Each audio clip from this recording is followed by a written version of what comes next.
You were born not in Moscow, but in a military town near Pskov in 1985. Your mother was a teacher, your father an airborne officer. Instead of toys, you were given discipline. It's cheaper than love and kills weakness.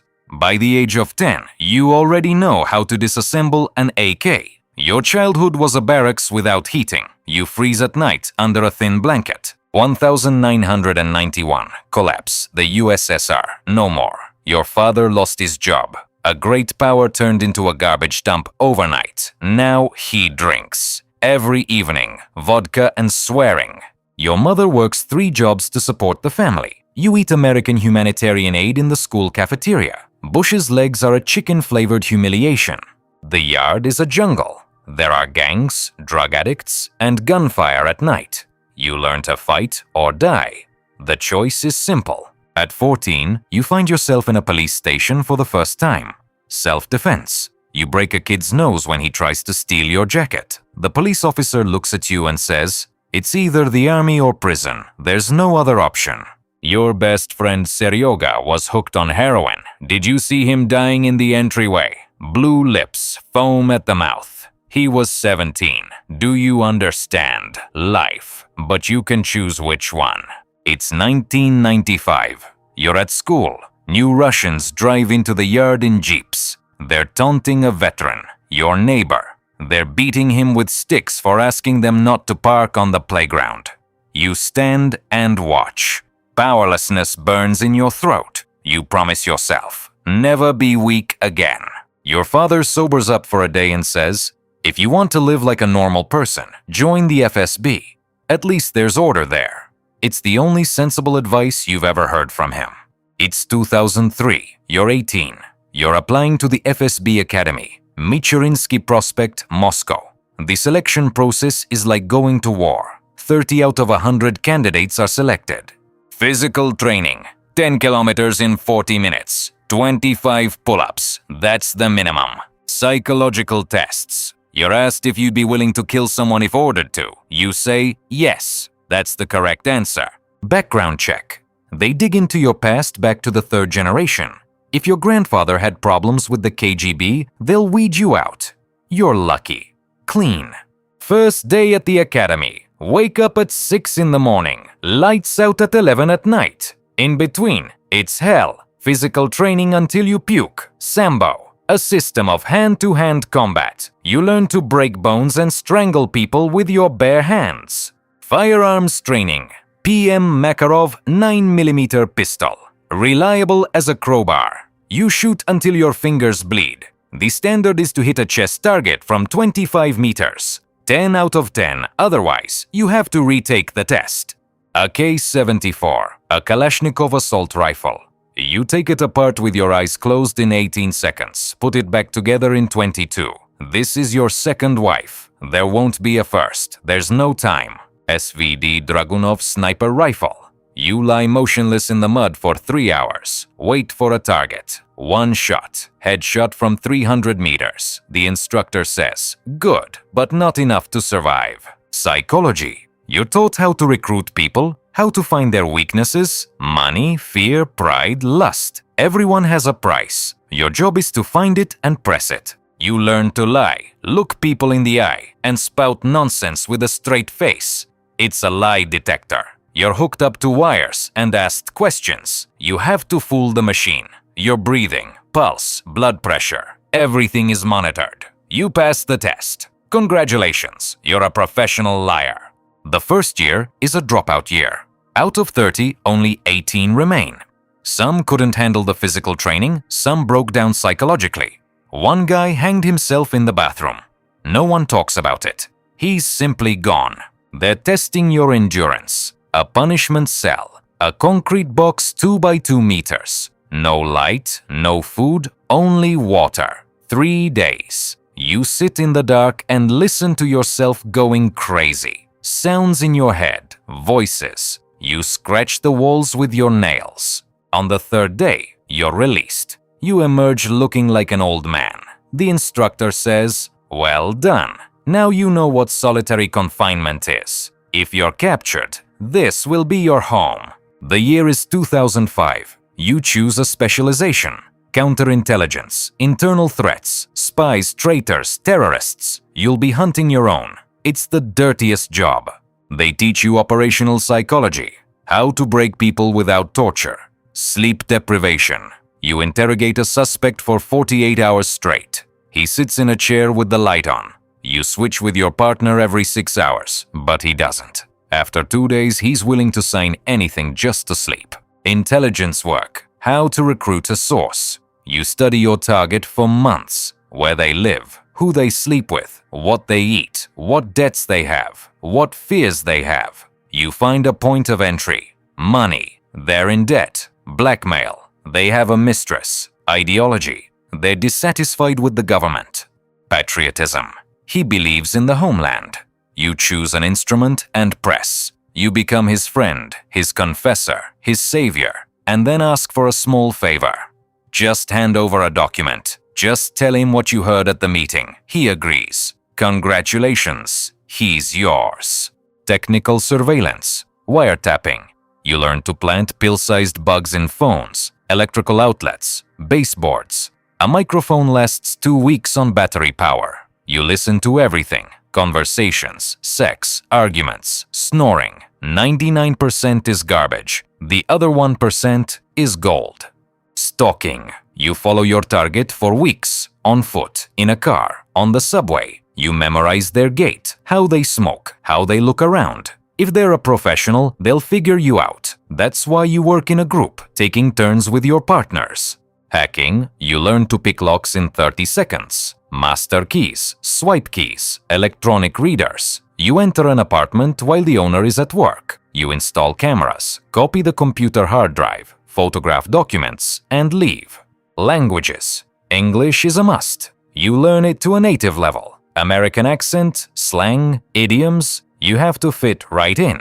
German or Chinese are your choice. You choose German. Europe is your zone. 2007. Internship.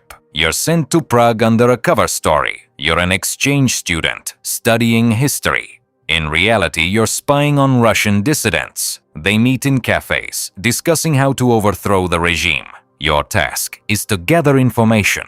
Who the leader is, who the sponsor is, what connections they have. You're a nice Russian guy who escaped Putin. Failure. Check counterintelligence. The BS is tracking you down.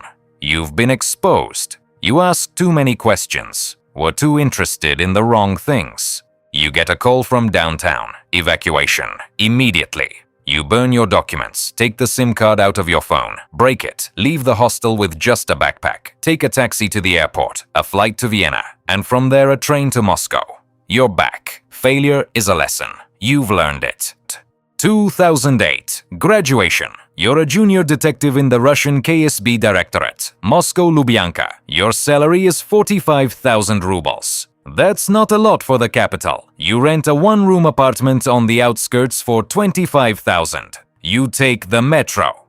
Your suit is from the market, but you have a red card, FBID. You can stop any car, enter any building, arrest anyone. You're a god in civilian clothes. Your kit? A PM, a Makarov pistol with 2 magazines, 16 rounds. You carry it all the time. Under your jacket, in a holster. Even when you sleep, it's on the nightstand. A voice recorder the size of a lighter, records for 12 hours. A hidden camera in a button. Your first operation, recruitment. The target is an employee of the US Embassy in Moscow, James Collins, a cultural attaché. In reality, he's an undercover CIA officer. Your task is to recruit him, turn him into a double agent. You study the dossier. Married, 2 kids, loves whiskey and poker. This is your entry point. You arrange a chance encounter. That same poker club. You sit at his table, introducing yourself as a businessman. After the game, you go to a bar, drink whiskey, and chat about life. He likes you. You become his friend. A month, 2, 3. You meet regularly, play, drink. You find out everything. His wife is cheating on him with the ambassador. His debts have grown to $50,000. The casino belongs to the Chechens. They're not joking. You see, he's on the edge. You're hooking the scammers. They're drowning him in debt. Now he owes $80,000. Chechens come to his house and threaten his family. He's panicking. You appear as a savior. You offer to help. I know people who can solve your problem, but they'll ask for a favor in return. He understands what you mean. He's not stupid, but he has no choice. He agrees. You hand him over to your handler. Now he's ours. He hands over the documents, telling you about the CIA's plans in Russia. You receive a bonus of 50,000 rubles and a medal for distinguished service. You hang it in your desk drawer. Routine. It's 90% of the job. You sit in the car for 12 hours watching the suspect. He leaves the house, goes to the store, buys some bread, comes back home. You're listening to a wiretap. Hundreds of hours of recordings. Conversations about the weather, about football, about back pain. 99% is garbage. But you're looking for that 1%. Bureaucracy strangles you faster than a bullet. Personal life. You have a girlfriend, Katya. She leaves you. You're always at work. You're always lying. She leaves. You're left alone. Alcohol is the only thing that doesn't ask questions. 2010. Business trip. Grozny, Chechnya. Orders to go for 6 months. The task is to identify militants working undercover. You live on a military base in a container, a metal box. 40 degrees Celsius in the summer, 20 degrees Celsius in the winter. No air conditioning, no heating. Every trip into the city is a risk. You're wearing a bulletproof vest, your gun at the ready, but that won't protect you from an IED improvised explosive device. They plant them in a trash can, a dead dog, or a baby stroller. Sweep. You burst into a house at 4 in the morning, kick down the door, and put a gun in everyone's face. You throw everyone on the floor. You search, turn everything upside down. Children cry, women scream. You don't pay attention. You're a machine. Interrogation. You sit across from the detainee. He's silent. You're depriving him of sleep. Bright lights, loud music. 48 hours. He breaks down, tells everything, where the base is, who the commander is, when the terrorist attack took place. The first murder, an arrest operation. You burst into an apartment. The gunman is inside. He takes out a grenade, an RGD-5. He pulls the pin. You fire. 3 shots to the chest, he falls. You stand over the body. This is your first. You feel nothing. Emptiness. Nightmares at night. You see his face, how he falls again and again. You wake up in a sweat, reaching for the bottle. You're returning to Moscow. 6 months have passed. You survived. Many didn't return. Blown up, shot, disappeared. You drink to them silently. Their names are a secret. 2014. Promotion. You're a senior detective. Salary. 80,000 plus bonuses. You've made it, but inside there's emptiness. Are you married for the second time, Lena? She doesn't know what you do either. You say you work in the tax office. She doesn't believe you, but she's keeping quiet. For now. New assignment. A case as ordered. Your boss calls you. On the desk is a photo of a businessman, Mikhail Solovyov. He refused to sell the business to the right people. Your task is to solve it. The plan is simple. Plant drugs in his car. Organize a random traffic police check. Arrest, search, pressure his family. He'll break down and give up the business. You bring his wife. She's hysterical. Misha, sign what they want, please. The kids need a father. He looks at her, then at you. He gives in. His eyes are empty. He signs the papers. You get a bonus of 200,000 rubles. Your boss shakes your hand. Good job. You go home, buy a bottle of vodka, and drink it alone in the kitchen. You think about Solovyov. You ruined their lives. 2016. Divorce. Lena takes your things and your daughter. You don't resist. You're left alone. The apartment is empty. The fridge is empty. Bottles are in the corner. An attempt.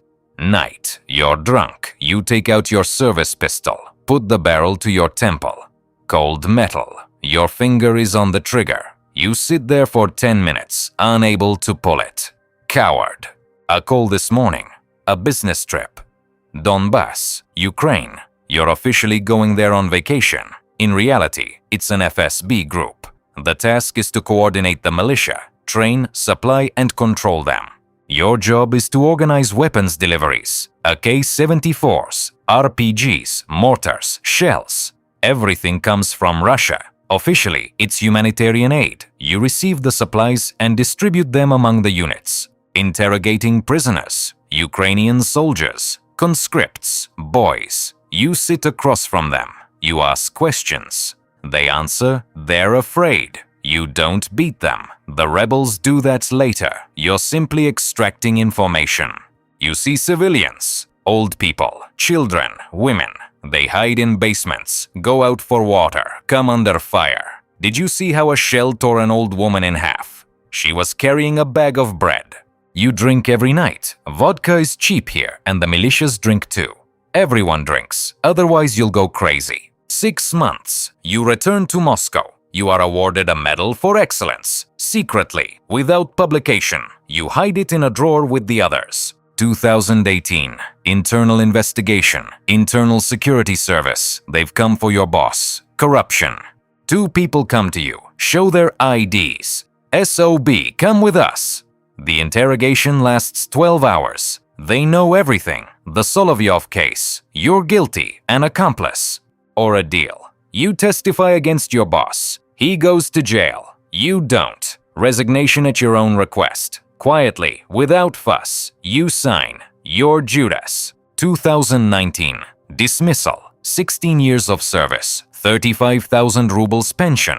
You were left jobless, without connections, with alcoholism and PTSD. You're applying for a job as a security guard. Interview. They look at you. Former FSB alcoholic. Rejection. You rent a room in a communal apartment for 15,000 on the outskirts. Your neighbors are alcoholics and migrants. You're one of them now. You live on your pension, buy vodka and cheap food. You sit in your room and drink. You look out the window, remembering Chechnya, Donbas, Solovyovo, everyone you broke. They come at night. You wake up in a sweat, screaming. Your former colleagues are avoiding you. You're a Judas, a rat. You ratted out your boss. Your calls aren't being answered. You've been deleted from the chat group. You're alone. It's 2020. You're 52 years old, but you look 70. Your face is puffy. Your eyes are yellow. Your liver is failing. The doctor says, cirrhosis. If you don't stop drinking, you'll be dead within a year. You get a job as a security guard at a construction site. The salary is 30,000. Night shifts. You sit in a trailer, checking the area once an hour. The rest of the time you drink. Heart attack. You wake up with chest pain, can't breathe. Your left arm goes numb. You realize this is it. You reach for the phone, dial 112, but don't make it. The pain hits you like a wave. Darkness. You're found 3 days later. Your neighbor smells you. You're lying on the floor. An empty bottle next to you.